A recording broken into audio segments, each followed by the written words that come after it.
Welcome to the class. आप सभी का स्वागत है आपके अपने यूट्यूब चैनल में। तो लास्ट डे हमने नरेशन का सेशन स्टार्ट किया था। नरेशन में हमने बेसिक जानकारी ली थी। नरेशन में हमने पढ़ा था कि सेंटेंस का परिवर्तन हम कैसे करते हैं। तो हमने जो लास्ट डे पढ़ा था उसका एक ओवरव्यू लेते हैं। ये क्लास याद रखना, ये क्लास सभी लोगों के लिए इम्पॉर्टेंट है जिनके पास इंग्लिश का सब्जेक्ट, इंग्लिश ग्रामर का सब्जेक्ट आता है। उन सभी लोगों के लिए ये क्लास मोस्ट इंपॉर्टेंट है क्योंकि यहाँ पर हम बेसिक से एडवांस लेकर जा रहे हैं। तो आज का भी पोर्शन हमारे लिए बेसिक होने वाला है। लास्ट डे हमने बेसिक में पढ़ा था कि कब कहाँ टेंस का परिवर्तन कैसे करते हैं। टेंस में वो आल, प्रेजेंट, सेम, पास्ट यानी प्रेजेंट इंडिफिनिट तो पास्ट इंडिफिनिट, प्रेजेंट कंटिन्यूअस तो पास्ट कंटिन्यूअस, और प्रेजेंट परफेक्ट तो पास्ट परफेक्ट। इसके बाद हमने पढ़ा था next sentence present perfect continuous तो पास्ट परफेक्ट कंटिन्यूअस टेंस।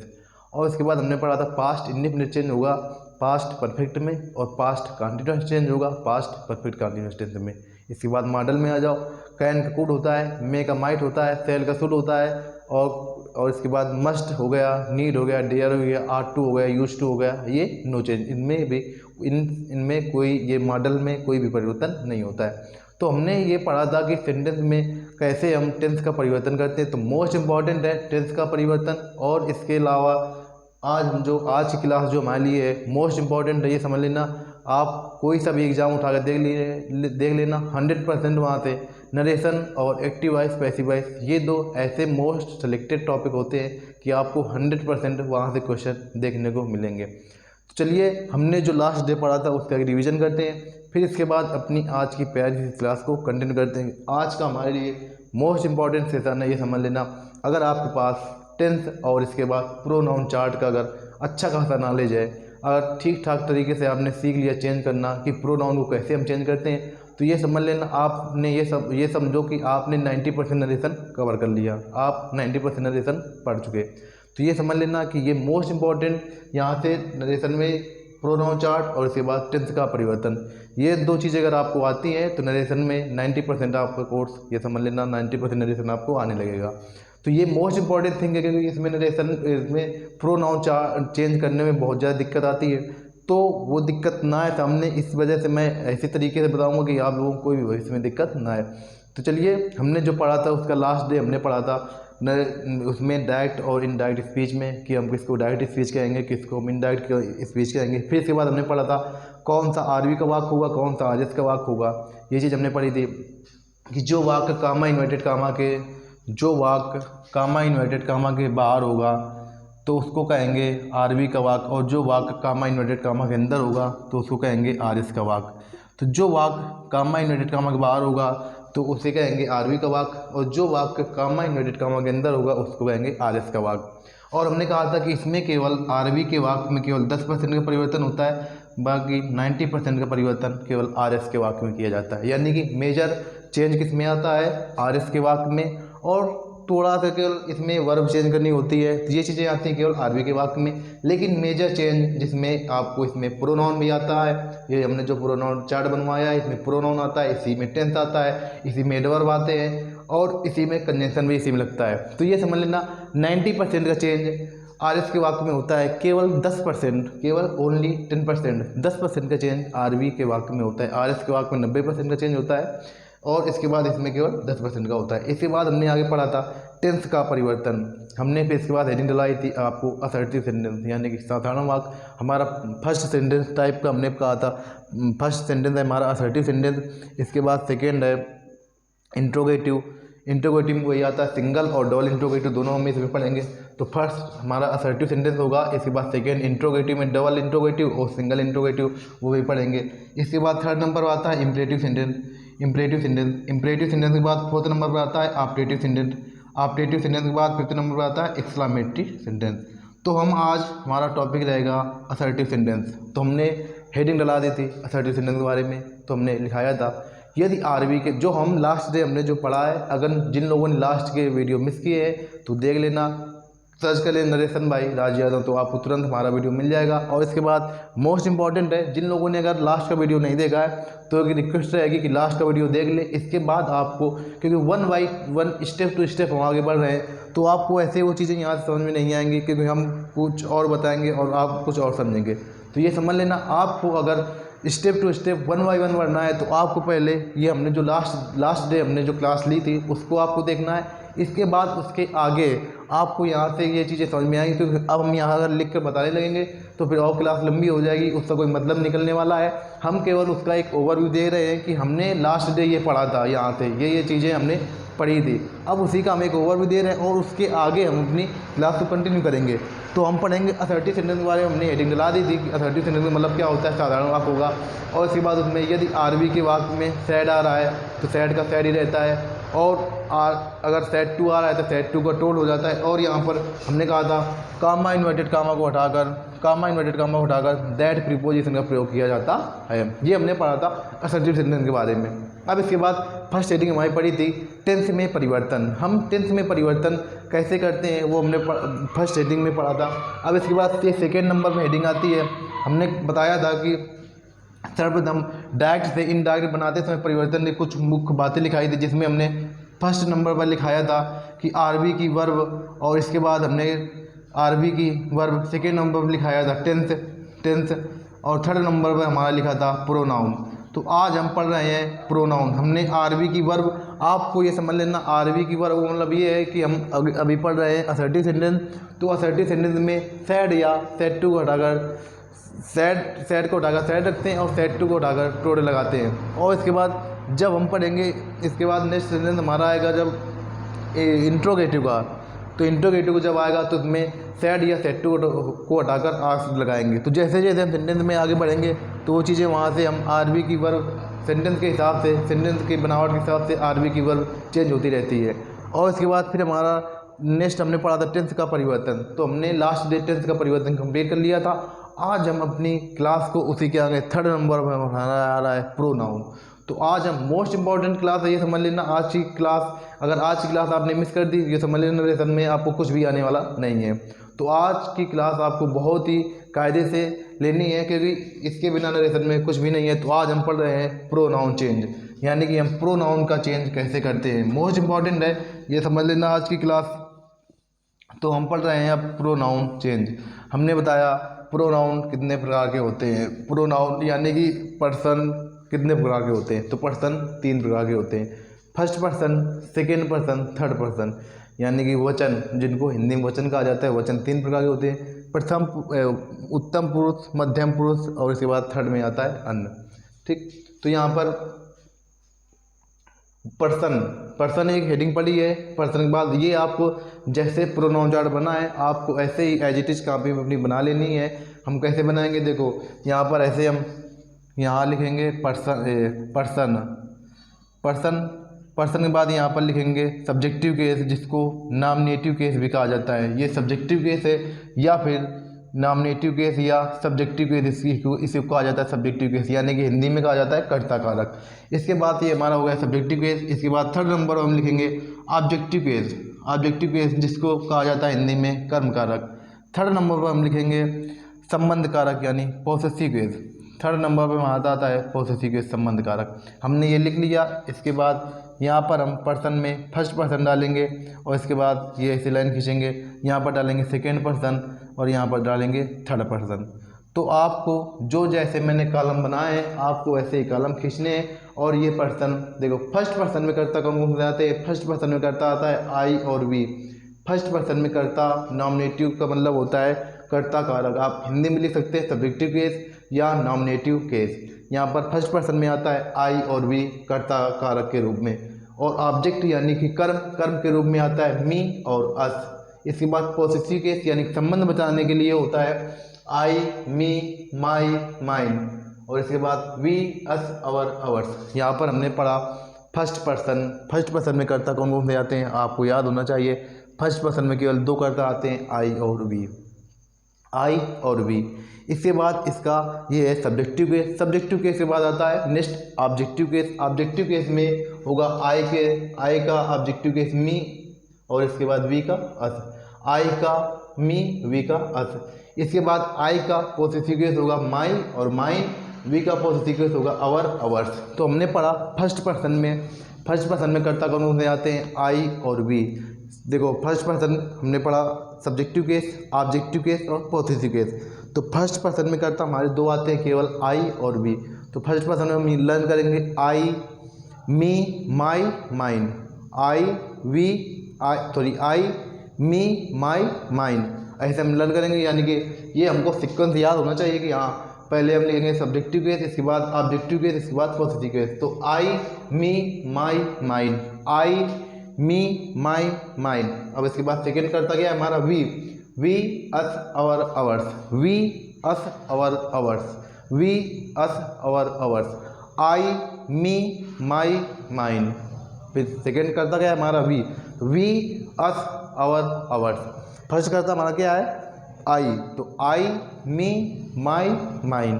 और सेकेंड है हमारा वी, तो वी अस अवर अवर्स। तो हमने पढ़ा फर्स्ट पर्सन में कौन कौन से करता आते हैं। फर्स्ट पर्सन में आता है आई और वी।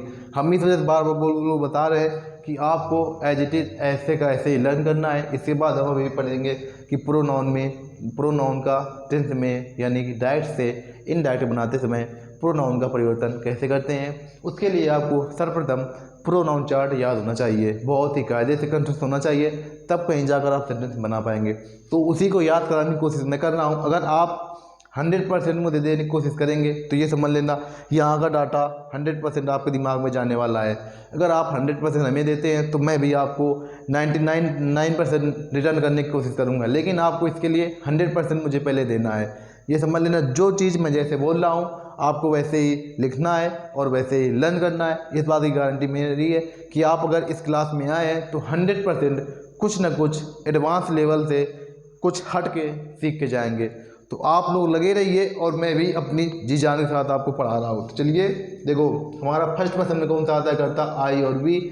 आई का हो गया आई, me, my, mine, I, me, my, mine. ऐसे ही आपको लिखना है subjective case, objective case, positive case, और इसके बाद इसकी हेडिंग के नीचे जो लिखा है वो चीज़ें हम याद करा रहे हैं। तो ये चीज़ आप हमारे साथ साथ बोलिए और हमारे साथ साथ लिखिए भी, क्योंकि जो चीज़ बोलने से याद होती है लिखने से भी और बेहतर तरीके से क्लियर चीज़ें होती हैं।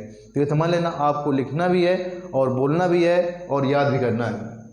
अब सेकेंड नंबर पर आ रहा है वी अस अवर अवर्स। ये हो गया हमारा फर्स्ट पर्सन में दो करता आते हैं आई और वी।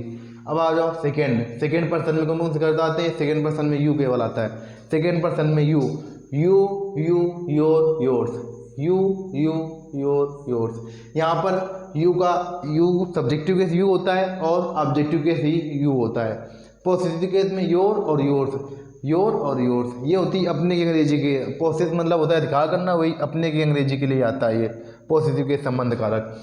अब इसके बाद थर्ड पर्सन में आ रहा है ही, सी, इट या दे। ही, सी, इट या दे या किसी का नाम। ही, सी, इट या दे या किसी का नाम। तो नाम में अगर लड़का होगा तो वहाँ पर ही काम करेगा, अगर लड़की ये आएगा मेल के लिए। अगर मेल होगा तो वहाँ पर लगाएंगे ही और फीमेल के लिए लगाएंगे सी। और इसके बाद अगर बहुवचन है, प्लूरल है, तो वहाँ पर लगाएंगे दे। ये आएगा प्लूरल के लिए। और ये अगर मेल होगा तो मेल के लिए ही और फीमेल के लिए सी और प्लूरल के लिए दे। ये चीज़ें हैं। देखो थर्ड पर्सन में कौन से करता आते हैं ही, सी, इट या किसी का नाम या फिर दे। तो यहाँ पर ही का him, his, he, him, his. She, her, hers, she, her, hers. इसके बाद it, its. They, them, their. हमने क्या पढ़ा देखो ही का he, him, his. She, her, hers. It, its. They, them, their. तो हमने पढ़ा प्रोनाउन चार्ट में कौन कौन से कर्ता होते हैं। तो इसमें 3 पर्सन होते हैं, first person, second person, third person. First person में 2 कर्ता आते हैं, आपका हुआ है आई और वी। ये 2 कर्ता आते हैं फर्स्ट पर्सन में। सेकेंड पर्सन में केवल यू आता है और थर्ड पर्सन में ही, सी, इट या किसी का नाम और या फिर दे। ही, सी, इट या किसी का नाम और दे अगर आ जाए तो ये होते हैं थर्ड पर्सन में करता। फर्स्ट पर्सन में होता है आई और वी। तो आई वाली लाइन में देखो तो आई का पॉजिटिव केस क्या होगा आई, me, my, mine. I, me, my, mine. और इसके बाद वी, अस, आवर, अवर्स। ये हो गई फर्स्ट पर्सन की बात। अब आ जाओ सेकेंड पर्सन में। सेकेंड पर्सन में होता है you your, yours, you, your, yours. Third person में कर्ता आते हैं ही, सी, इट या फिर दे या किसी का नाम, तो ये आते हैं थर्ड पर्सन में।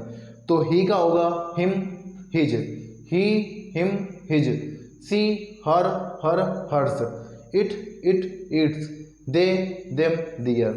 तो मैं आशा करता हूँ कि आप लोगों ने प्रोनाउन चार्ट को लर्न कर लिया होगा हमारे साथ साथ, क्योंकि हमने कम से कम 8 से 10 बार बोला है। तो आप लोग, मैं आशा करता हूँ, मैं आप लोगों से आशा कर सकता हूँ कि आप लोगों ने इसे लर्न कर लिया होगा। अब ये हो गई प्रोनाउन की बात। मोस्ट इम्पॉर्टेंट है ये समझ लेना, प्रोनाउन चार्ट अगर आपको नहीं आता है तो आगे सेंटेंस में बहुत ही ज़्यादा भारी भरकम दिक्कत आने वाली है। आपको कल की क्लास जब लगेगी तो उससे पहले ही आपको प्रोनाउन चार्ट कम से कम 10 से 5 बार में ये समझ लेना 100% लर्न करना है। अगर आपको डायरेक्ट इनडायरेक्ट सीखना है तो उसके लिए टेंस का परिवर्तन, और इसके बाद हमने दूसरी बात बताई कि उसमें प्रोनाउन चार्ट, 2 गेम चेंजर होते हैं डायरेक्ट इनडायरेक्ट में, एक टेंस का परिवर्तन और दूसरी नंबर आता है प्रोनाउन चार्ट।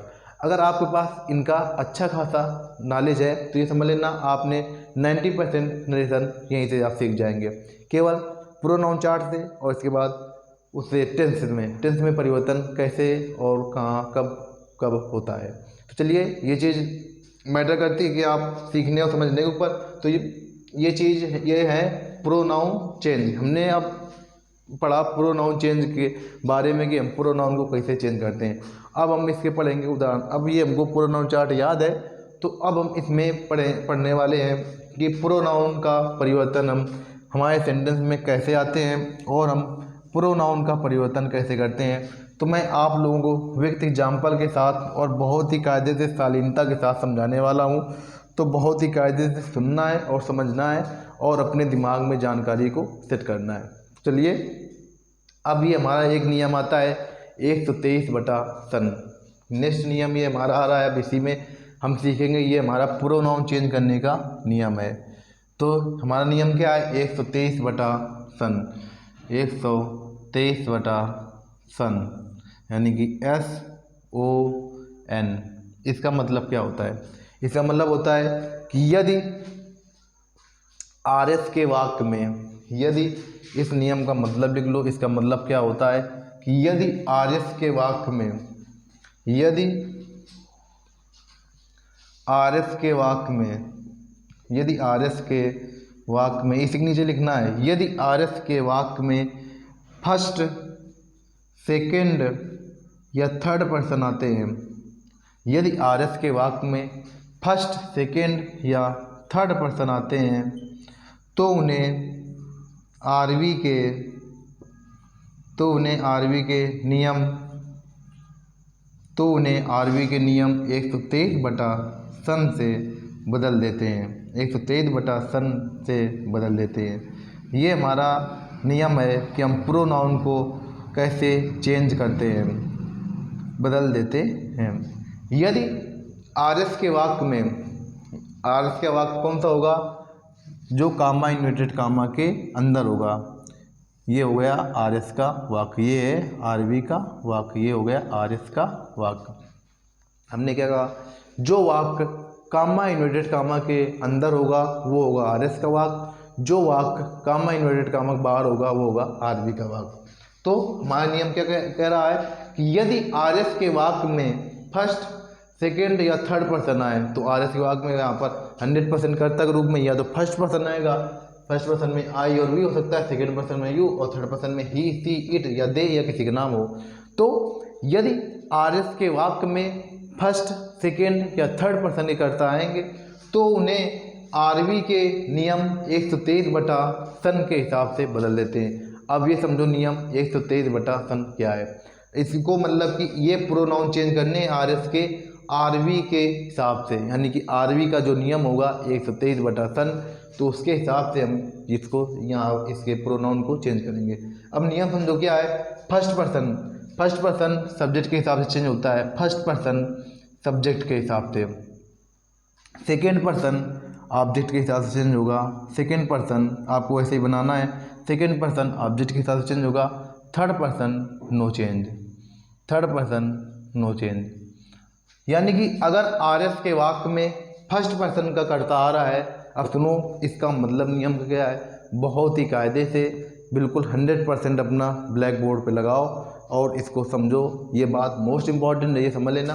देखो अगर आपके वाक्य में यानी कि अगर आर एस के वाक्य में, इसमें आर एस के वाक्य में फर्स्ट पर्सन करता आ रहा है तो सब्जेक्ट के हिसाब से चेंज होगा। वो कौन सा सब्जेक्ट, आरबी के सब्जेक्ट के हिसाब से।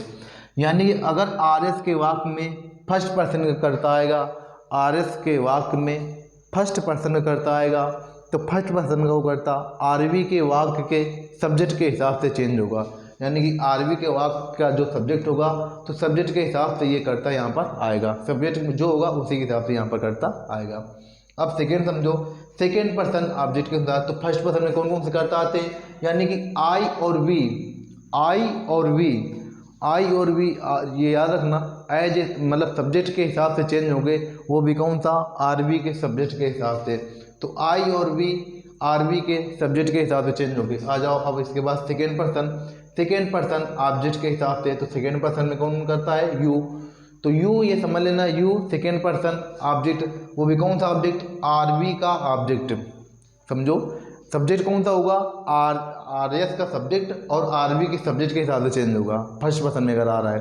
और सेकेंड पर्सन ऑब्जेक्ट के हिसाब से चेंज होगा, वो भी कौन सा ऑब्जेक्ट, आरबी के ऑब्जेक्ट के हिसाब से चेंज होगा। और थर्ड पर्सन नो चेंज। यानी कि यहाँ पर अगर इसमें आर एस के वाक्य में सुनो, यदि आर एस के वाक्य में थर्ड पर्सन के कर्ता हो या कर्म हो या फिर पॉसेसिव केस हो तो ये नो चेंज होते हैं। हमने क्या कहा, थर्ड पर्सन के या तो कर्ता होंगे या तो कर्म होंगे या तो फिर संबंधवाचक शब्द होंगे, तो ये नो चेंज होते हैं। अगर आर एस के वाक्य में ये शब्द आ रहे हैं, अगर आर एस के वाक्य में थर्ड पर्सन का या कर्ता आए या फिर कर्म आए या फिर संबंध कारक आए तो ये नो चेंज होते हैं।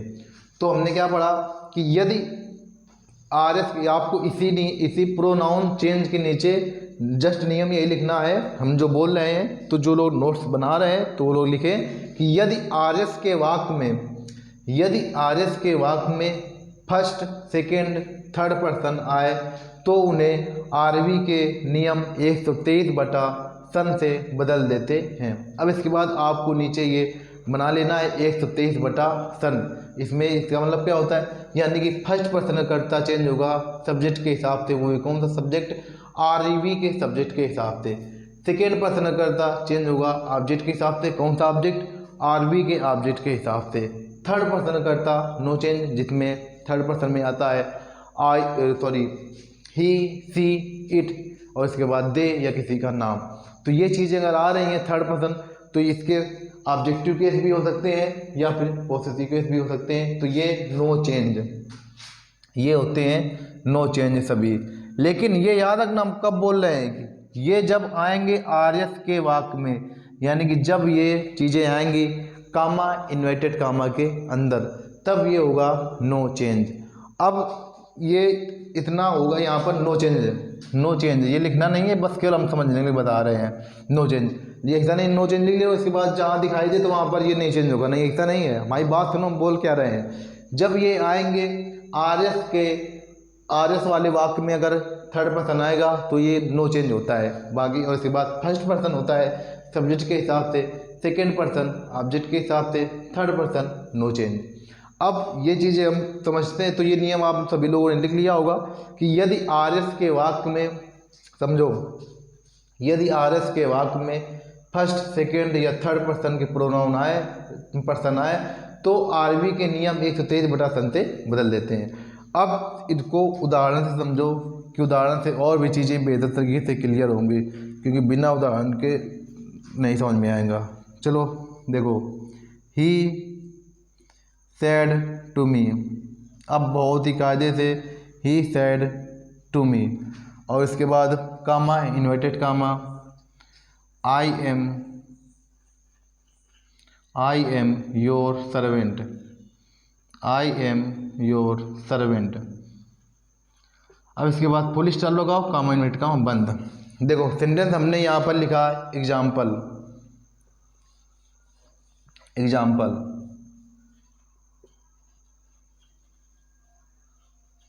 देखो he said to me, comma inverted comma, I am your servant.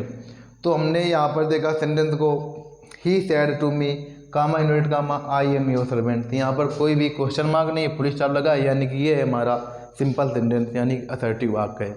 तो हमने लास्ट क्लास में बताया था कि अगर आपके वाक्य में, यदि आपके वाक्य में सैड या सैड टू आ रहा है तो सैड को हटाकर इनडायरेक्ट बनाते समय सैड को सैड में ही बदलते हैं और सैड टू को टोल्ड में चेंज कर दिया जाता है। तो यहाँ पर ही, इसके बाद सैड टू को चेंज करेंगे टोल्ड में, सी ही टोल्ड मी। हमने कहा था इसके बाद कामा इन्वर्टेड कामा को हटाकर दैट लगाते हैं, कामा इन्वर्टेड कामा को हटाकर दैट लगाएंगे, तो यहाँ पर लगाया दैट। अब इतना ये आरवी का काम हो गया, यानी कि जो वाक्य कामा इन्वर्टेड कामा के बाहर होगा तो वो होगा आरवी का वाक्य, और जो वाक्य कामा इन्वर्टेड कामा के अंदर होगा वो होगा आरएस का वाक्य। अब हमने आरवी का यानी कि इसमें 10% का जो चेंज होता है वो हो चुका है। अब जो मेजर चेंज होने वाला है 90% वो होगा आरएस के वाक्य में। अब बहुत ही कायदे से आपको इसमें मैं प्रोनाउन को चेंज करना बताने वाला हूँ, तो बहुत ही कायदे सीखना है। देखो यहाँ पर है आई। अब तुम्हें जैसे तुम्हारी ये आई आया तो तुरंत तुम्हारे दिमाग में आना चाहिए कि आई कौन सा पर्सन है। तो हमने अभी प्रोनाउन चार्ट इससे पहले इस वजह से आप लोगों को बताया है कि इस वजह से हमने इतना टाइम लिया है प्रोनाउन चार्ट में, क्योंकि मेन खेल इसी प्रोनाउन चार्ट का है। तो आई हमने जैसे ही देखा कि आई, तो आई देखो फर्स्ट पर्सन का, आई फर्स्ट पर्सन का करता है, फर्स्ट पर्सन, तो यहाँ पर आई फर्स्ट पर्सन करता है। अब तुरंत जाओ उसमें अपने नियम में, कौन सा नियम, 123/सन, 123/सन। इसमें क्या है, इसमें फर्स्ट पर्सन सब्जेक्ट, वो भी कौन सा सब्जेक्ट, आरवी। हमने यहाँ पर लिखा है ना कि आरएस के वाक्य में फर्स्ट सेकंड थर्ड पर्सन आए तो उन्हें आरवी के नियम 123/सन से बदल देते हैं, यानी कि फर्स्ट पर्सन सब्जेक्ट के हिसाब से चेंज होगा। वो कौन सा सब्जेक्ट, आरवी का सब्जेक्ट। तो यहाँ पर देखो आरवी का सब्जेक्ट कौन सा है, आई, यहाँ पर ही है आरवी का सब्जेक्ट। तो ये यहाँ पर आई को चेंज करेंगे किसमें, आई को ही, तो यहाँ पर आई को चेंज करेंगे किसमें, ही में। तो यहाँ पर ये लिख देंगे यहाँ पर ही। अब इसके बाद आ जाओ टेंस के परिवर्तन में, आई एम योर सर्वेंट, यानी कि ये कौन सा है, आई एम सिंपल कंटिन्यूअस भी कह सकते हैं, सिंपल प्रेजेंट भी कह सकते हैं। तो ये समझ लेना इज आर एम, अगर आपके वाक्य में इज आर एम आ रहा है तो उसको चेंज करेंगे वाज और वर्ब में। अगर डायरेक्ट स्पीच में इज आर एम आ रहा है तो उसको चेंज करेंगे इनडायरेक्ट बनाते समय वाज और वर्ब में। तो यहाँ पर ही कर्ता एक वचन एक बहुवचन है, तो कर्ता एक वचन है ही वाज।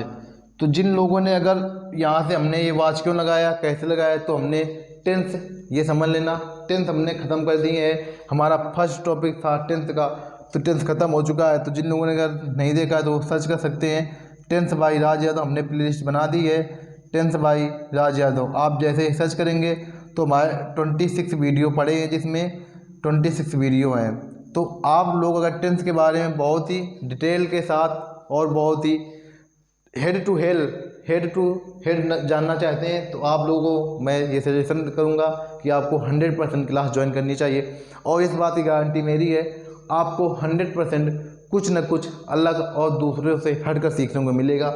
और हमने इसमें आपको हिंदी से एक्टिव वॉइस और पैसिव वॉइस भी बताए हैं। तो जिन लोगों ने अगर यहाँ से वीडियो नहीं देखे हैं तो देख लेना, टेंस बाई राज यादव जैसे यह सर्च करेंगे हमारी प्लेलिस्ट मिल जाएगी, 26 वीडियो जिसमें पड़े हैं। तो आप लोग 1 बाई 1 स्टेप टू स्टेप अपनी जानकारी को और भी इम्प्रूव कर सकते हैं। आपको और 100% यहाँ से कुछ न कुछ एडवांस और बेहतर लेवल से सीखने को मिलेगा। तो आ जाओ अपने सेंटेंस में आ जाओ। इसके बाद देखो ही सेड टू मी, तो ही टोल्ड मी दैट। अब हमने इसके बाद चेंज करना सिखाया, आई, तो आई फर्स्ट पर्सन चेंज होगा सब्जेक्ट के हिसाब से, सब्जेक्ट क्या है ही, तो यहाँ पर ही हो जाएगा, ही वाज। अब आ जाओ इसमें योर, तो योर कौन सा पर्सन है, तो देखो यू योर्स, तो यहाँ पर योर्स, तो ये योर ये सेकेंड पर्सन है, सेकेंड पर्सन का पॉसेसिव केस है। ये चीज़ हमें याद रखनी चाहिए कि हाँ कौन सा पर्सन है, कौन सा केस है, सब्जेक्टिव केस है कि ऑब्जेक्टिव केस है या फिर पॉसेसिव केस है। तो ये चीज़ें आपको बहुत ही कायदे से याद करनी है। तो यहाँ पर योर हमारा कौन सा पर्सन है, सेकेंड पर्सन का पॉसेसिव केस है। अब देखो यहाँ पर योर, तो यू सेकेंड फर्स्ट पर्सन होता है चेंज सब्जेक्ट के हिसाब से, सेकेंड पर्सन चेंज होता है ऑब्जेक्ट के हिसाब से। तो सेकेंड पर्सन में जो भी आएगा, सेकेंड पर्सन में जो भी आएगा, इसमें चाहे सब्जेक्ट आए या ऑब्जेक्ट आए या पॉसेसिव केस आए, सब्जेक्टिव केस हो या ऑब्जेक्टिव केस हो या पॉसेसिव केस हो, सभी चेंज होंगे 123/सन के नियम से, यानी सेकेंड पर्सन ऑब्जेक्ट। तो ऑब्जेक्ट कौन था? वो भी वही ऑब्जेक्ट जो तुम्हारे आरवी के वाक्य में दिया गया होगा, जो तुम्हारे आरवी के वाक्य में दिया गया होगा, उसी ऑब्जेक्ट के हिसाब से सेकेंड पर्सन के चाहे पॉसेसिव केस हो या ऑब्जेक्टिव केस हो या फिर सब्जेक्टिव केस हो, वो उसी के हिसाब से चेंज होंगे। तो देखो यहाँ पर ये हमारा कौन सा केस है? पॉसेसिव केस है, योर है पॉसेसिव केस, ये देखो लिखा है योर पॉसेसिव केस। अब इसको चेंज करेंगे, सेकेंड पर्सन ऑब्जेक्ट, ऑब्जेक्ट यहाँ पर क्या है? मी है, तो इसको योर को चेंज करो मी। तो मी का अब यहाँ पर तुम्हें मी का लगाना है पॉसेसिव केस, क्योंकि यहाँ पर हमने रखा है पॉसेसिव केस, तो यहाँ पर भी हम रखेंगे पॉसेसिव केस। देखो यहाँ पर अब आ जाओ आई मी, मी ये है मी, अब मी का लगाओ इसमें पॉसेसिव केस, क्योंकि यहाँ पर लिखा है इसका योर यानी यू का पॉसेसिव केस लिखा है, तो यहाँ पर हम लिखेंगे मी का पॉसेसिव केस। तो मी का पॉसेसिव केस क्या है? माई। तो यहाँ पर ही वाज माई, और उसके बाद सर्वेंट है तो सर्वेंट, SERVANT। हमने देखो ये हमारा सेंटेंस हो गया। He said to me comma inverted comma I am your servant, तो he told me that he was my servant. हमने इसमें स्टेप टू स्टेप 1 बाय 1 सीखा कैसे हम प्रोनाउन को चेंज करते हैं। इसके लिए आपको सर्वप्रथम आना चाहिए प्रोनाउन चार्ट, कौन सा पॉसेसिव केस है किसका, किसका ऑब्जेक्टिव केस कौन है और किसका सब्जेक्टिव केस है। इन ये समझ लेना मोस्ट इम्पॉर्टेंट है, मोस्ट इम्पॉर्टेंट है ये। अगर आपको प्रोनाउन चार्ट आता है और इसके बाद टेंस का जो हमने परिवर्तन लास्ट डे बताया है, तो जिन लोगों ने अगर लास्ट का वीडियो नहीं देखा है तो उन लोगों से रिक्वेस्ट रहेगी कि लास्ट का वीडियो देख ले, क्योंकि अगर आप वहाँ से हमारे साथ जुड़े हैं तो आपको 100% आज की क्लास पूरी समझ में आई होगी, अगर वहाँ से आप हमारे साथ जुड़े हैं। इसके बाद देखो नेक्स्ट सेंटेंस, तो यहाँ पर ये सेंटेंस बना लेना, ऐसे एग्जाम्पल लिखना और नीचे एग्जाम्पल लिख के लिख लो ये sentence. He said to me comma inverted comma I am your servant, तो he told me that he was my servant. हमने इसको इसमें चार्ट में बताया करके कि यहाँ कहाँ पर मी है तो मी का पॉसेसिव केस क्या होगा? माई। और इसके बाद आई है तो आई का सब्जेक्टिव केस क्या होगा? ही। आई का सब्जेक्टिव यहाँ पर क्या होगा? सब्जेक्ट हिसाब चेंज होगा तो यहाँ पर हो जाएगा ही, ये चीज़। अब नेक्स्ट देखो, तो जिन लोगों ने अगर लास्ट का वीडियो नहीं देखा है तो उनसे रिक्वेस्ट रहेगी कि लास्ट का वीडियो देख ले, क्योंकि मोस्ट इंपॉर्टेंट है वीडियो। अगर आपको टेंस का परिवर्तन नहीं आता है तो ये समझ लेना आप इसमें कुछ नहीं सीख सकते हैं। तो नेक्स्ट सेंटेंस देखिए, अगला सेंटेंस हम एक और देखते हैं। They said to you comma inverted comma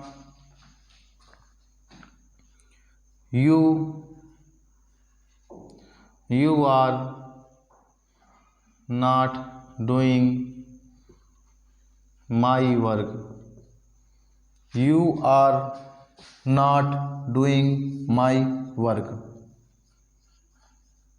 last में full stop comma inverted comma बंद।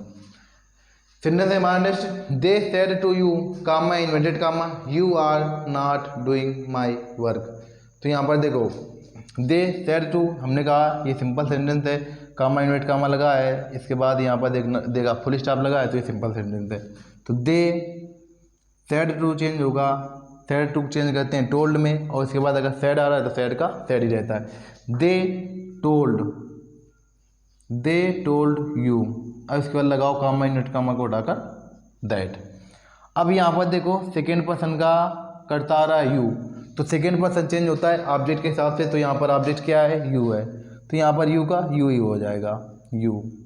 अब आ जाओ नेक्स्ट हमारा स्टेप आता है, इसके बाद प्रोनाउन चेंज करने के बाद टेंस का परिवर्तन, यानी इसके बाद आती है सहायक क्रिया। तो सहायक क्रिया में हम सीखते हैं टेंस का परिवर्तन। तो आर नॉट डूइंग, अब इसमें देखो आर लिखा है और आर के बाद मेन वर्ब में ING लगी है। तो हमने एक सेंटेंस आप लोगों को पढ़ाया था प्रेजेंट कंटिन्यूअस टेंस, ये समझ लेना करीब 1 महीने पहले की क्लास पढ़ी हमने, अभी पढ़ाया है ताज़ा प्रेजेंट कंटिन्यूअस टेंस। जिन हिंदी वाक्यों के अंत में रहा है, रही है, रहे हैं आज शब्द आते हैं तो वहाँ पर होता है प्रेजेंट कंटिन्यूअस टेंस। इसकी सहायक क्रिया होती है is are am, is are am, और मेन वर्ब में लगाते हैं आईएनजी। तो ये हो गया हमारा प्रेजेंट कंटिन्यूअस टेंस। अब आ जाओ, कल जो हमने लास्ट डे हमने अपनी क्लास में पढ़ा था कि क्या नाम की टेंस में परिवर्तन, तो हमने फर्स्ट लिखाया था ऑल प्रेजेंट सेम पास्ट। इसका मतलब भी हमने आप लोगों को बहुत ही कायदे समझाया था कि इसका मतलब क्या होता है, ऑल प्रेजेंट सेम पास्ट, यानी कि प्रेजेंट इंडिफिनिट पास्ट इंडिफिनिट में चेंज होगा, और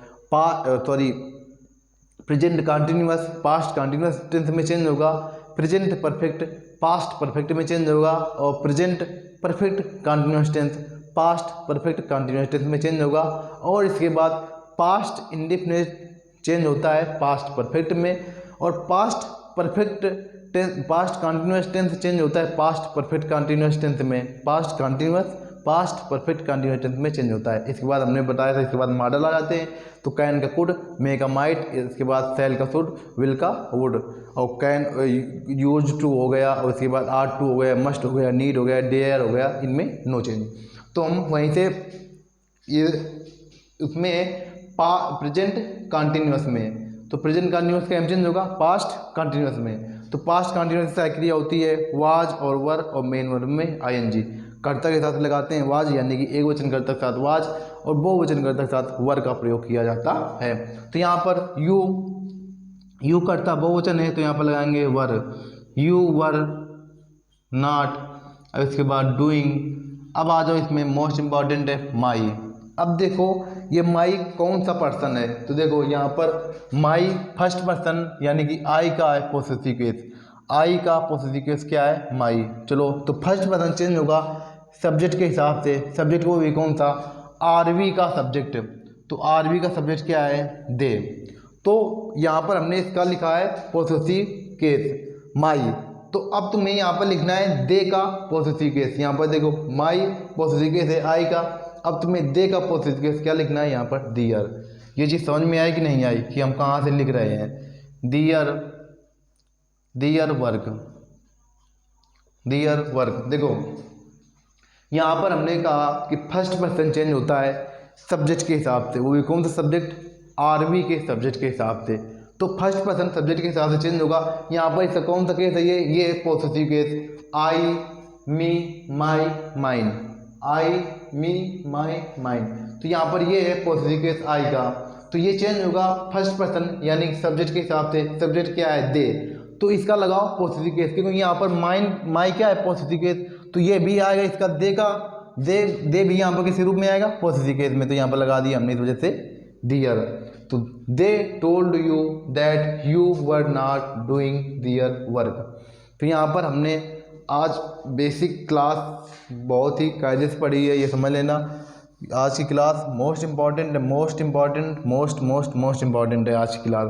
अगर आपको प्रोनाउन चार्ट समझ में आ गया है तो बहुत अच्छी बात है, और अगर जिन लोगों को भी दिक्कत आ रही है तो वो लोग हमारे साथ जुड़े रहें, और इसके बाद कम से कम 2-4-6 बार वीडियो को देखें। और अगर उन्हें समझ में ना आए तो कल कमेंट करना, तो अगर हमको लगेगा कि हाँ दोबारा बताने लायक है तो हम दोबारा बता देंगे।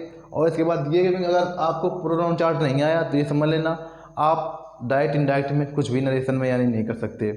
तो मोस्ट इंपॉर्टेंट है प्रोनाउन चार्ट आपको याद करना है, और इसके बाद सेंटेंस जो आपको लगे सेंटेंस आप कहीं से भी उठा लेना, और सेंटेंस बनाने की 1 बाय 1 जैसे हमने स्टेप टू स्टेप आप लोगों को बताया कि हम सर्वप्रथम क्या करते हैं, इसके बाद क्या करते हैं। सर्वप्रथम हमें सेंटेंस पहचानना होता है, फिर इसके बाद उसमें कामा इन्वर्ट कामा उठाकर दैट लगाते हैं, और इसके बाद सेड या सेड टू को उठाकर क्या लगाते हैं, फिर इसके बाद टेंस में परिवर्तन कैसे करते हैं, इसके बाद नेक्स्ट हमारे पास इसमें प्रोनाउन का परिवर्तन कैसे करते हैं। तो वो चीज़ें हैं 1 बाय 1 जैसे आपको हमने बताया है कि आप लोग ऐसे ही सभी सेंटेंस के साथ ट्रीट करेंगे, ये समझ लेना। और इसके बाद आज की क्लास में आई थी प्रोनाउन चेंज करना, और कल की क्लास में हम इसी के आगे पढ़ेंगे। इसमें कल हम इसी के पहले एग्जाम्पल पढ़ेंगे, फिर इसके बाद तब क्लास को आगे कंटिन्यू करेंगे। इसके 8-10 एग्जाम्पल हो जाएंगे तो आपको एग्जाम्पल से और भी चीज़ें क्लियर होंगी। तो जिन लोगों को अगर अभी दिक्कत आ रही है तो वो लोग 2-4-6 बार वीडियो को देखना, और इसके बाद अगर उनको तभी प्रॉब्लम आ रही है तो वो कमेंट करना, तो मैं दोबारा भी बता दूंगा प्रोनाउन चार्ट। क्योंकि अगर प्रोनाउन चार्ट आपको लर्न है तो आप ये समझ लें नरेशन में आपकी 90% पकड़ मजबूत हो गई है। तो चलिए, और जिन लोगों ने अगर लास्ट का वीडियो मिस किया है तो वो लोग एक रिक्वेस्ट रहेगी कि लास्ट का वीडियो देख लें, क्योंकि हमने वहाँ पर सीखा है टेंस का परिवर्तन, जो नरेशन के लिए रीढ़ की हड्डी का कार्य करता है। टेंस का परिवर्तन, अगर आपको टेंस का परिवर्तन नहीं आता है कि कल कब पास्ट इंडिफिनिट पास्ट परफेक्ट में कैसे चेंज होता है, तो वो चीज़ें हमने जब फर्स्ट सेशन हमारा लगा था नरेशन का, जिसमें हमने बेसिक कवर किया था, तो वो चीज़ें हमने वहाँ पर बहुत ही कायदे से बताई हैं। तो जिन लोगों ने अगर नहीं देखा है तो वो लोग प्लेलिस्ट हमने बना दी है, तो प्लेलिस्ट देख लेना। करीब 30-40 मिनट का वीडियो है, इतना बहुत लंबा भी वीडियो नहीं है। और इसके बाद जिन लोगों ने अगर 10th का सेशन मिस किया है तो वो लोग समझ लेना बहुत ही ज़्यादा कुछ ये समझ लेना उनका जाने वाला है, क्योंकि बिना 10th के नॉलेज के हम ना तो नरेशन कर सकते हैं, ना डायरेक्ट इनडायरेक्ट कर सकते हैं, और इसके बाद ना ही एक्टिव वाइज पैसिव वाइज। तो जिन लोगों ने अगर 10th का मिस किया है तो समझ लेना, सर्च करना 10th by Raj Yadav. 10th by Raj Yadav जैसे ही आप सर्च कर सकते हैं तो आपको हमारे वीडियो मिल जाएंगे। हमने प्लेलिस्ट बना दी है 10th बाई राज यादव नाम से, 26 वीडियो पड़े हैं, जिसमें आप चैनल के नाम सर्च कर सकते हैं लर्न विथ राज। तो आप लर्न विथ राज सर्च कर सकते हैं। आपको इसमें प्लेलिस्ट में वोकैब भी है, हमने वोकैब भी पढ़ाई है, करीब 5-6 वीडियो वोकैब पे दिए हैं। वोकैब पे हमने वो सब उठाए हैं जो आपके एग्ज़ाम में आपको 100% कहीं ना कहीं 100% देखने को मिलेंगे। और इसके बाद हमने यहाँ पर वर्ब यानी क्रिया में आईएनजी जोड़ने के नियम हमने करीब 7-8 नियम बताए हैं कि उसमें कब कॉन्सोनेंट डबल होगा, कब कॉन्सोनेंट डबल नहीं होगा, वो चीज़ें हैं। तो वहाँ से अगर जिन लोगों ने ये वीडियो मिस किया है, क्रिया वर्ब में आईएनजी जोड़ने के नियम, वर्ब में आईएनजी जोड़ने के नियम, तो आप जैसे प्लेलिस्ट में सर्च कर सकते हैं वर्ब में आईएनजी जोड़ने के नियम। हमने इसी भी प्लेलिस्ट बना दी है, आपको यूट्यूब में सर्च कर सकते हैं वोकैब बाई राज यादव। आपको यहाँ से वोकैब हमने करीब 5 से 6 क्लासें दी है आपको वोकैब की। और इसके बाद जैसे ही हमारा ये डायरेक्ट इनडायरेक्ट का सेशन कंप्लीट होगा तो वही हम अपने पुराने वाले टाइम के हिसाब से शेड्यूल लगा देंगे कि हाँ सैटरडे और संडे 2 दिन हमारा रहेगा वोकैब का सेशन, और शेष डे हम पढ़ेंगे ग्रामर। अभी कुछ कोर्स कम हुआ है, इस वजह से हमने अभी वोकैब को थोड़ा स्टॉप कर दिया है, लेकिन बहुत जल्द करीब 20 से 25 या 1 महीने के अंदर आपको वोकैब भी कंटिन्यू मिलना शुरू हो जाएगी।